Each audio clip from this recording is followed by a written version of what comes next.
The physics of skiing and snowboarding. Go!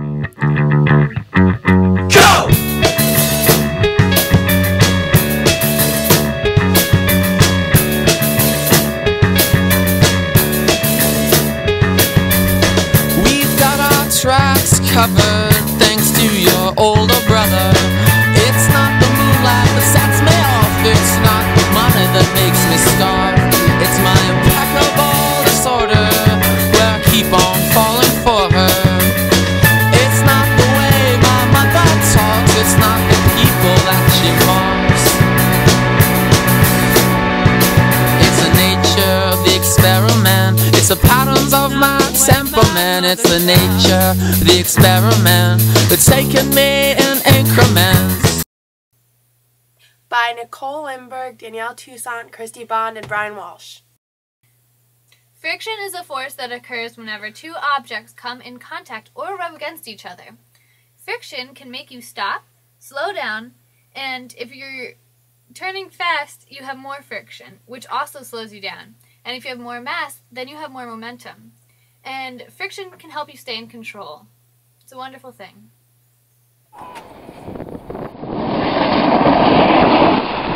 You asshole. When you go over a box, you're on a frictionless surface, which makes it hard to control. The rise is 1,642 feet. Yes. 1642 for clarification.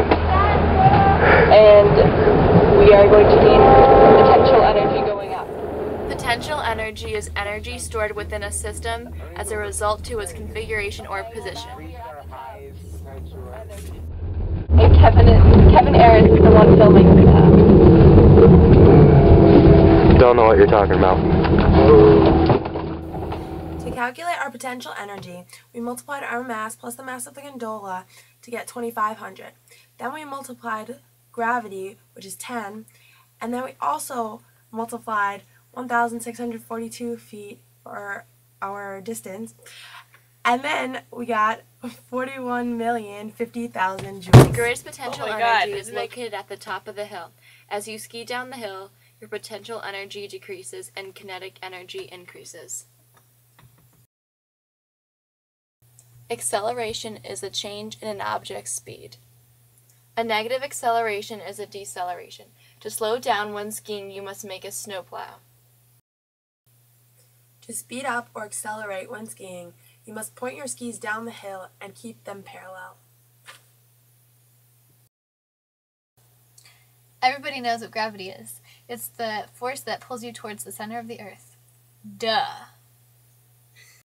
Gravity pulls a skier or a snowboarder downhill. The force of gravity is about 9.8 meters per second squared. Gravity is definitely needed in skiing and snowboarding. Centripetal force means center seeking, and it is a net inward force. Centripetal force means seeking center. This means that the force is always directed towards the center. Without this force, the object would continue moving in a straight line path.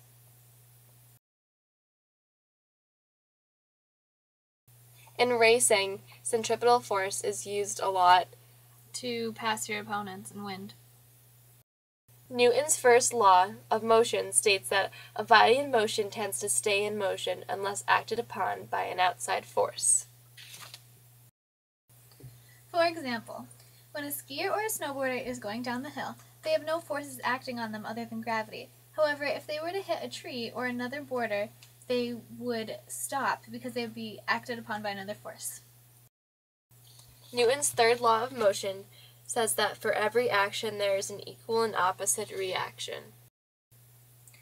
When you turn, you dig your board into the direction that you want to go, and you also lean into the turn. And when you lean in, the ground also pushes back on you. This is an example of the equal and opposite reaction.